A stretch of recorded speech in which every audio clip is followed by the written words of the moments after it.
वह राजसमंद में जयसमंद झील के किनारे स्थित है रूठी रानी का महल। ये महल जो है महाराणा जय सिंह ने अपनी छोटी रानी के लिए बनवाया था। इसे पहले हवा महल कहा जाता था और बाद में रूठी रानी का महल कहा जाने लगा। रानी उमादे ने यहां अपने पति से नाराज होकर जीवन बिताया था। ये महल अब चुनी द्वार के बाद एक पर्यटक स्थल के रूप में जाना जाता है। क्या है इस महल की कहानी, आइए ना एक स्पेशल रिपोर्ट में देखते हैं।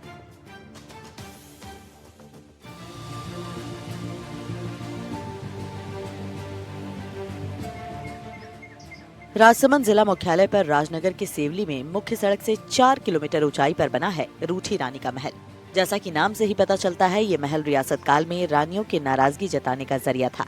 राजा जब अपने राज्य के काम या युद्ध में व्यस्त होते थे और अपनी पत्नियों को समय नहीं दे पाते थे, या कोई ऐसी बात होती थी जो रानियों को पसंद नहीं आती थी, तो रानियां रूठकर इस महल में चली जाती थीं, जिसकी सूचना राजा तक पहुँचने के बाद वो उन्हें मनाने आते थे।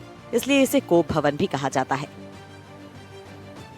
राजसमंद जिला मुख्यालय के सेवाली में अरावली पहाड़ की इस श्रेणियों पर सड़क लेवल से करीब 4 किलोमीटर ऊपर बसा है यह रूठी रानी का महल। आप मेरे पीछे देख सकते हैं, ये रूठी रानी का महल है। रियासत काल में राजा अपने शौक और दिनचर्या को लेकर अलग अलग भवन बनवाया करते थे, जिनमें तरह तरह की शिल्पकारी और नक्काशी की जाती थी। इस महल का नाम रूठी रानी का महल, जैसा कि इसके नाम से ही समझ आ जाता है, रानियों के यानी एक तरह का एक कोप भवन होता था। जब रानियां राजा अपने रियासत के कामों में, राजकार्य में व्यस्त होते थे, उस दौरान अगर रानी को किसी बात की कमी अखरती तो वो यहाँ आकर रहने लगती थी। जब इसकी सूचना राजा तक पहुंचती तो राजा उसे मनाने के लिए यहाँ आते थे पूरे अपने लवाजमे के साथ, और जब रानी उनसे उसकी बात से सहमत हो जाती थी तो फिर से यहाँ से चली जाती थी। यह क्रम वर्ष भर चलता था। ये मेवाड़ के राजसमंद जिला मुख्यालय पर राणा राज सिंह द्वारा बसाए गए राजसमंद में यह रूठी रानी का महल है, जो वर्षों तक बहुत बुरी स्थिति में था, जीर्ण शीर्ण हालत में था। लेकिन पिछले कुछ समय से पुरातत्व विभाग और वन विभाग ने इसे फिर से विकसित किया है, और आज जो आप ये स्वरूप देख पा रहे हैं, यह पर्यटन के तौर पर एक विकसित किया गया है। राजसमंद का ये किला 400 सालों से ज्यादा पुराना है।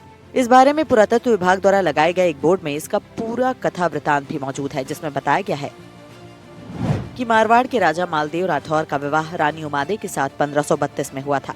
रानी उमादे बहुत खूबसूरत थी। उन्हें विवाह में धन दौलत और कुछ दासियां भी मिली थीं, जो रानी के साथ मारवाड़ तक पहुंची। उनमें एक दासी भारमती थी, जो बहुत सुंदर थी।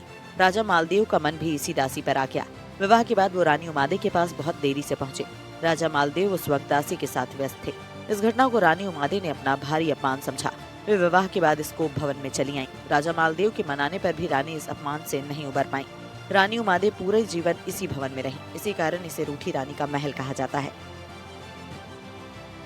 रूठी रानी के महल के एकांत और निर्जन इलाके में होने की वजह से यहाँ कई रहस्यमयी कथाएं भी लोगों में प्रचलित है, जिसमें आधी रात के बाद रानी की घुंघरू और पाजेब की आवाज सुनाई देना, हवा में अलग अलग तरह की खुशबू आना, आने जाने वालों को कुछ अजीब महसूस होना और सुनसान रातों में दिया जलने जैसी घटनाएं प्रचलित हैं। लेकिन इन घटनाओं का कोई तथ्य मौजूद नहीं है। ये सिर्फ यहाँ के रहने वाले लोगों की कही गई बातें हैं।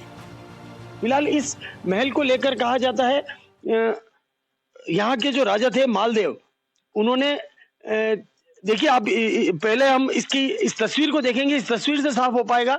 ये जो पहली तस्वीर में आप देख पा रहे हैं, ये पुराना महल का स्वरूप है, और पिछले 5 वर्ष पूर्व इसको फिर से विकसित करके और अत्याधुनिक बना दिया गया है, पूरे सुविधा युक्त बना दिया गया है। इससे पूर्व की जो हालत है आप देख सकते हैं, ये पूरी तरह से बिल्डिंग गिरने की कगार पर है। और राजा मालदेव की जो पत्नी थी, रानी उमादे कहा जाता है उन्हें, और रानी उमादे को उनके पिता ने दहेज में जो कुछ बहुत सारी धन संपत्ति के साथ कुछ दासियों को भी साथ भेजा था। उनमें एक दासी थी भारमली, जो बहुत सुंदर कहा जाता है, बहुत सुंदर होती थी। और सबसे बड़ी बात यह, यहाँ के जो राजा थे और रानी उमादे के पति थे मालदेव, वो भी उस पर आकर्षित थे, उसकी सुंदरता को देखकर आकर्षित हुए। और शादी के बाद पहली रात को जब वे अपनी रानी उमादे से मिलने जाने का समय था, उस समय भी जो राजा जो थे वो भारमली के साथ व्यस्त रहे और बहुत देर तक रानी के पास नहीं पहुंच पाए।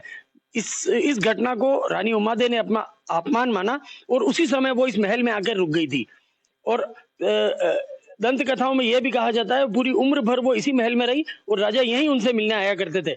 लेकिन वो इस अपमान को नहीं भूली, क्योंकि उन्होंने, राजा ने जो है एक दासी के साथ उसे कंपेल किया था और वो कहीं ना कहीं उसे अपमानजनक महसूस हुआ और तब से ये महल बना हुआ है। करीब 400 से 500 साल पुराना ये महल बताया जाता है। अब फिलहाल जो है ये पर्यटन विभाग के और पुरातत्व विभाग ने इसे अपने हाथों में लिया है। ये जो देख रहे हैं आप सभी ये फर्शियों का काम, दरवाजों का काम सभी को फिर से करवाया गया है। रूठी रानी के महल के पास अन्नपूर्णा माता का प्राचीन मंदिर है। रूठी रानी महल के पास से राजसमंद झील का नजारा बहुत प्यारा नजर आता है। इसके अलावा उदयपुर गोमती 4 लेन का भी काफी मनमोहक नजारा नजर आता है। समय बीतने के बाद ये जगह पुरातत्व विभाग अपने अधीन कर चुका है और इस जमीन के वन विभाग की होने की वजह से दोनों विभागों के संयुक्त तत्वाधान में यहाँ इसका जीर्णोद्धार कराया गया और अब इसे पर्यटन की दृष्टि से विकसित किए जाने की कोशिश की जा रही है। आप जो राज मंदिर के पास जो महल देख रहे हैं, इसे रूठी रानी कंवरपदा के नाम से जाना जाता है।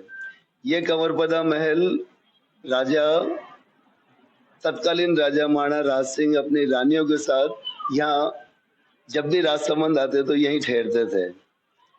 इसी जगह पे कुंवर जय सिंह और सुल्तान सिंह का जन्म हुआ था।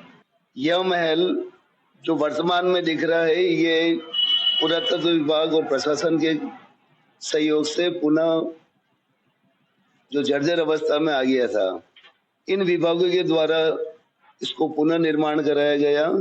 आज इसमें वन विभाग के द्वारा अपने जो प्रचारित कार्यक्रम है, वन क्षेत्र के प्रति लोगों का लगाव और वन की उपलब्धियां, ये सब दिखाते हुए इस भवन का उपयोग हो रहा है। अभी फिलहाल इसको भवन को पूरी तरह से तैयार कर लिया गया है और इसे पर्यटन की दृष्टि से विकसित करने का विचार है, क्योंकि ये पहाड़ पे होने के साथ साथ आप देख सकते हैं मेरे दाहिने हाथ की तरफ राजसमंद झील है जो काफी सुंदर नजारा है और इस महल के पीछे जो है हाईवे है, नेशनल हाईवे जो उदयपुर से गोमती तक जाता है और इन दोनों आकर्षक नजारों के कारण यहाँ पर्यटन की भी कई संभावना है और जल्द पुरातत्व विभाग इसे पर्यटन के हिसाब से विकसित करने की योजना बना रहा है।